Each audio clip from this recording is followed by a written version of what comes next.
ॐ नमो भगवते भूतेश्वराय कलिकलिनखाय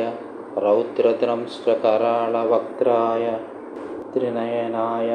दग्धग्धितपिङ्गळललाटनेत्राय तीव्रकोपानल अमिततेज पिनाक शूलखट्वाङ्ग डमरुक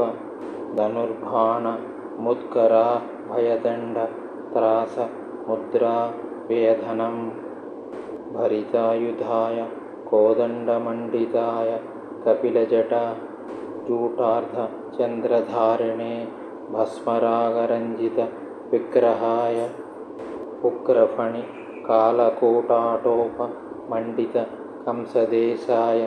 जय जय भूतनाथ असुरात्मन् रूपं दर्शय दर्शय नृत्य चल पाशेन बन्ध ओंकारेण त्रासय वज्रदण्डेन हन निशितखड्गेन छिन्दि शूलाग्रेण छिन्दि मुद्गरेण चूर्णय सर्वग्रहान् आवेशय स्वाहा।